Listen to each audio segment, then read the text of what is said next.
Hello guys, how are you doing. इस episode की start होती है और हमें दिखाया जाता है कि अपना ये बूफेन अभी फ़िलहाल उसी रिंग को लेके उस शॉप से बाहर निकल के जा रहा था और कह रहा होता है कि तो बहुत ही ज़्यादा रेयर चीज़ मुझे नज़र आ रही है। ऐसा लग रहा है कि आज तो मुझे ट्रेजर ही हासिल हो गया है, और लेकिन मुझे ऐसा क्यों समझ आ रहा है कि इसके अंदर कुछ ना कुछ ज़रूर से हो सकता है। जिसके बाद हमें दिखाया जाता है कि जिस स्ट्रीट पर से गुजरते हुए ये बूफैन उस जगह से निकल के जा रहा था, वहाँ पर कुछ लोग खड़े हुए थे साइड में, और यहाँ पर उन लोगों की नज़रें ये बूफैन के ऊपर ही होती हैं कि आखिर ये बूफैन कब उनके रास्ते से गुजर के जाएगा। असल में यहाँ पर ईवल मास्टर के द्वारा भेजे गए लोग हैं जो कि ये बूफैन के ऊपर हमला करने के लिए आए हैं। जिसके बाद उन्हीं लड़कों में से एक लड़का कहता है कि बॉस वो यहाँ आ ही रहा है और अब हमें लगता है कि हमें उसके ऊपर अटैक कर देना चाहिए। तभी उसका साथी कह रहा था कि बिल्कुल, वैसे यहाँ पर ये जो बॉक्स है मैं यहाँ पर कह दूंगा कि ये 5 मिलियन का है, और यहाँ पर इतने सारे पैसे तो उस टीचर के पास में होंगे नहीं, और यहाँ पर हमें एटलीस्ट काफ़ी सारे पैसे तो मिल ही जाएंगे इस बंदे से। और कह रहे होते हैं कि वैसे मैं समझता हूँ कि यहाँ पर हम ये कहेंगे उससे कि इसके अंदर जी लिंक के कुछ एंटीक पीसीस थे जो कि इस बंदे ने ब्रेक कर दिए, तो अब इसको इसका कॉन्सिक्वेंसेस तो भुगतना ही होगा। जिसके बाद वो सारे ही लड़के इस बात पर एग्री हो जाते हैं कि हाँ, वो यही झूठ बोलेंगे कि इस बॉक्स के अंदर जी लॉन्ग के काफ़ी ही ज़्यादा एंटीक पीसीस हैं जो कि बहुत ज़्यादा हैवी प्राइस पे आते हैं। जिसके बाद ये लोग इस बात पे पूरे तरीके से डिसाइडेड हो जाते हैं और कह रहे थे कि ठीक है, अब बस इस लड़के को यहाँ पर आने दो और आगे कौन जाएगा। तभी उनमें से एक रेड शर्ट वाला बंदा कह रहा होता है कि बॉस आप परेशान ना हो, ये काम तो मैं करूँगा क्योंकि एक्टिंग में मैं बहुत ही ज़्यादा बढ़िया हूँ। जिसके बाद ये बूफैन ऑलमोस्ट इन लोगों के पास से गुजर के जा ही रहा था। तभी हमें दिखाया जाता है कि ये लोग आपस में एक दूसरे को इशारा करते हैं क्योंकि अब टाइम आ चुका था एक्शन करने का। उसके दोनों ही साथ ही उस जगह से निकलते हुए दूसरे साइड के एरिया की तरफ को चले जाते हैं। साथ ही यहाँ पर ये लड़का भी अब ये बूफैन के पीछे पीछे जा रहा होता है। ये बूफैन ने पहले ही भांप लिया था कि अब यहाँ पर कुछ ना कुछ होने वाला है, जिसके लिए वो पहले से ही तैयार था। और हमें देखने के लिए मिलता है कि वो दोनों लड़के भी अब ये बूफैन के सामने ही आकर खड़े हो गए थे साइड के एरिया से, और अब वो जान के आता है पीछे से भागते हुए, और ये बूफैन की बैक से हिट होके खुद ही वहाँ पर गिर जाता और इतने सस्ते लेवल की एक्टिंग करता है कि क्या ही बताएं। तभी यहाँ पर ये लोग जानकर उस गार्डन को भी फेंक देते हैं। ये बूफैन हैरान था कि आखिर अब क्या हो गया है यहाँ पर, और यहाँ पर ये बूफैन को ये लोग कह रहे थे कि देखो तो सही ज़रा तुमने ये क्या कर दिया है। जिसके बाद यहाँ पर गुस्से में कह रहे होते हैं कि तुमने हमारे सारे के सारे ट्रीज़र को तोड़ डाला है, इसको ख़राब कर दिया, और अगर अब तुमने हमें इसके लिए एक अच्छी एक्सप्लेनेशन नहीं दी तो फिर देख लेना हम तुम्हारा क्या हाल करेंगे, और हम तुम्हें बिल्कुल भी छोड़ने नहीं वाले। तभी ये बूफैन इनके इस सस्ते प्लान को एक्सपोज करते हुए कहता है कि तुम्हें नहीं लगता कि तुमने कुछ ज़्यादा ही ओवर एक्टिंग कर दी। जिसके बाद आसपास के लोग भी वहाँ पर आ जाते हैं, और अब यहाँ पर ये बूफैन की साइड ले रहे थे और कह रहे थे कि हमने अपनी आंखों से देखा है मिस्टर कि आपने खुद उस कार्डन बॉक्स को अपने हाथों से थ्रो किया है ग्राउंड के ऊपर। आप भला झूठ क्यों बोल रहे हो और इस लड़के को फंसाने की कोशिश क्यों कर रहे हैं। तभी यहाँ पर इस बंदे को दिखाया जाता है जो कि अपने पास में रखा हुआ एक नाइफ निकाल लेता और इनसे कह रहा था कि अच्छा, अगर तुम्हें अपना आप को ख़त्म नहीं करवाना है तो फिर इस मैटर से दूर ही रहो, नहीं तो सोच लेना तुम्हारे टुकड़े टुकड़े कर डालूंगा। जिसके बाद तो अब वो लोग बहुत ही ज़्यादा डर गए थे और तुरंत ही वहाँ से भाग जाते हैं और कह रहे थे कि आखिरी आदमी पागल है क्या, या फिर इसके साथ में कुछ मसला है। तभी यहाँ पर अब ये बंदा कह रहा होता है कि मैंने तुमसे पहले ही कहा था कि इस बॉक्स के अंदर एंटीक पीस हैं, तो अब यहाँ पर तुम्हें एक एंटीक पीस का 1 मिलियन देना होगा। टोटल मिला के तुम्हें काफ़ी सारे मिलियंस मुझे देने हैं, और अगर तुम ऐसा नहीं करोगे तो सोच लेना क्या होने वाला है तुम्हारे साथ। वैसे तुम कहो तो मैं तुम्हें एक डिस्काउंट भी दे सकता हूँ इसके ऊपर। तभी ये बूफाइन कह रहा होता है कि अच्छा ब्रदर, तुम तो वाकई में बहुत ही ज़्यादा जेनरस हो कि तुम यहाँ पर चीज़ों को ख़त्म करवाने के बावजूद भी मुझे डिस्काउंट दे रहे हो, तुम्हारा तो वाकई में ज़्यादा नुकसान हो गया है। तभी ये लोग कह रहे थे कि ऑफ कोर्स हाँ, ये बात तो तुम सही कह रहे हो, और ये सारा का सारा ट्रीज़र जो है वो बहुत ही ज़्यादा एक्सपेंसिव था, और इसी वजह से तुम्हें कम से कम आज हमें एक अच्छा अमाउंट तो देना ही होगा। तभी ये बूफाइन कह रहा था कि ठीक है, फिर चलो पुलिस को ही बुला लेता हूँ, फिर वही बताएंगे तुम्हें यहाँ पर आखिर क्या चल रहा है। और कह रहा था कि तुम्हें नहीं पता कि आखिर मैं क्या कर सकता हूँ।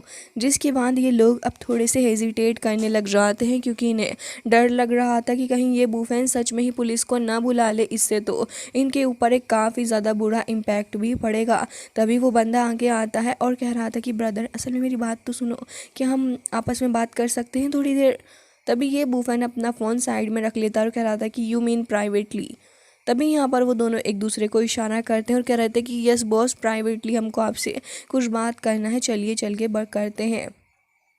जिसके बाद अब हमें दूसरी साइड का सीन दिखाया जाता है जहाँ पर हमें वो मॉल वाला बंदा ही दिखाया गया था और कह रहा होता है कि बॉस आप बिल्कुल भी परेशान ना हो, आज मैंने सब कुछ बहुत ही ज़्यादा अच्छे से अरेंज किया है और अगर वो यहाँ पर आज आ ही गया तो मैं आपको बता रहा हूँ कि यहाँ पर वो इस जगह से वापस नहीं जाएगा। इनर कोर्ट यार्ड के अंदर मैंने सब कुछ पहले से ही सेटल कर रखा है जैसे कि आपने मुझे ऑर्डर दिया था और अब यहाँ पर अब हम किसी भी तरीके से किसी भी नुकसान में नहीं जाएंगे और मैं उसको ख़त्म भी कर डालूंगा।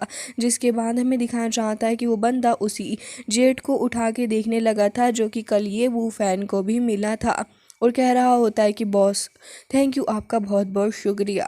और यहाँ पर कह रहा होता है कि अभी फ़िलहाल मैं इन सारी चीज़ों का इस्तेमाल करूँगा और वो कहीं भी यहाँ से फ्लाई करके नहीं जा सकता।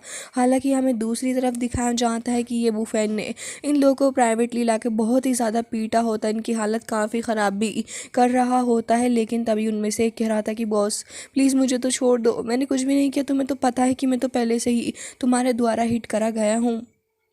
तभी ये बूफैन उसके पास आते हुए उसको तुरंत ही हील कर देता है। उसकी बॉडी के अंदर काफ़ी सारा ईविल ऑरा मौजूद था जिसकी वजह से वो ठीक फील नहीं कर रहा था।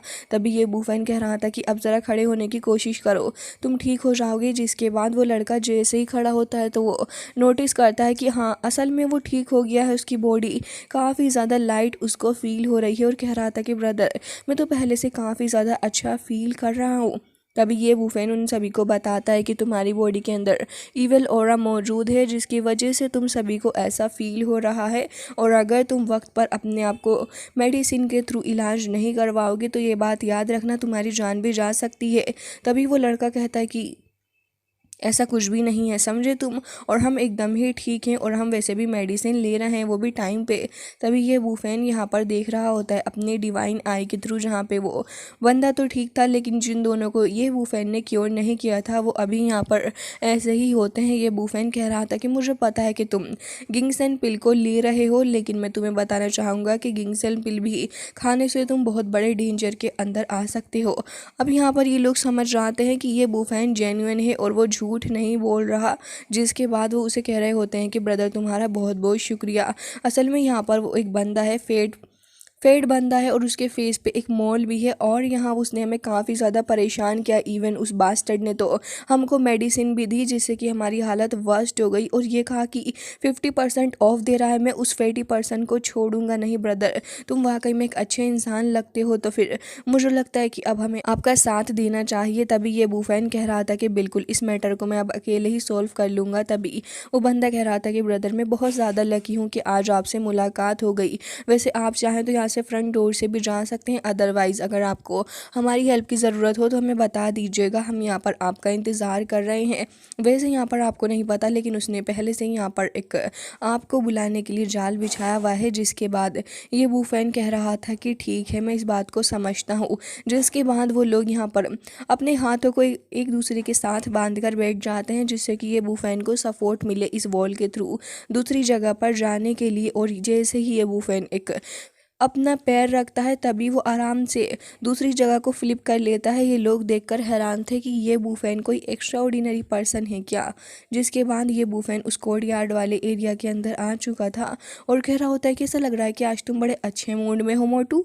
तभी यहाँ पर वो मॉल वाला पर्सन कह रहा होता है कि ओहो तो तुम यहाँ आ ही गए हो। तभी पूछ रहा होता है कि आखिर तुम हो कौन। तो ये बूफैन कह रहा होता है कि मेरा नाम ये बूफैन है और मैं यहाँ पर तुमसे किसी चीज़ के बारे में बात करने के लिए आया हूँ क्योंकि हमारा कुछ हिसाब है जो कि अभी तक बराबर नहीं हुआ। तुम लोगों को चीप मेडिसिन दे रहे हो और अपना फ़ायदा निकाल रहे हो। तभी यहाँ पर वो फैटी पर्सन कहता है कि अब जब तुमने मुझे ढूंढ ही लिया है तो फिर मुझे लगता है कि अब मुझे तुम्हारे साथ में बिल्कुल भी खेल नहीं खेलना चाहिए क्योंकि अब सब कुछ एक्सपोज हो चुका है। तो अब मैं तुमसे डायरेक्ट बिजनेस की ही बात करूंगा। जिसके बाद यहाँ पर वॉल पे एक पेंटिंग बनी हुई थी, तो यहाँ पर तुरंत ही वो उस पेंटिंग के ऊपर अपना हाथ रखता है। देखने वाली बात ये थी कि इस पर्सन के अंदर भी ईवल ऑरा मौजूद होता है। और अब यहाँ पर जैसे ही वो पेंटिंग वाली वॉल हटती है, तो यहाँ पर ढेर सारे गोल्ड की पीसीज हमें दिखाए जाते हैं, जिसे देख के वो ये कह रहा था कि ब्रदर देखो, आज मैं तुम्हारे साथ काफ़ी ज़्यादा मर्सीफुल हो रहा हूँ, और ये सारी के सारे जो गोल्ड बार्स हैं तुम इन्हें अपने पास में रख सकते हो। मैं यहाँ पर तुम्हें ढेर सारा शेयर भी दूंगा अगर तुम मेरा साथ देने के लिए रेडी हो जाते हो मेरे काम के अंदर। जिसके बाद हमें देखने के लिए मिलता है कि ये बूफैन कह रहा था कि बिल्कुल। साथ ही बंदा ये बूफैन को ताना मारते हुए ये भी कहता है कि ब्रदर वैसे तुम्हारे कपड़े देखकर लगता है कि तुम्हें पैसों की सख्त ज़रूरत है। तभी ये बूफैन कह रहा था कि बेटा जी, तुम्हें पता नहीं है कि मैं चाहूँ तो एक बार में पूरी की पूरी बिल्डिंग को ही खड़ा कर सकता हूँ, इतना पैसा है तुम्हारे भाई के पास। और कह रहा होता है कि इतने सारे गोल्ड बार से मेरा क्या ही होगा, एटलीस्ट तुम्हें मुझे 10,000 गोल्ड बार्स तो देने ही चाहिए, तभी यहाँ पर मेरी रेपुटेशन के हिसाब से ये सूटेबल रहेगा।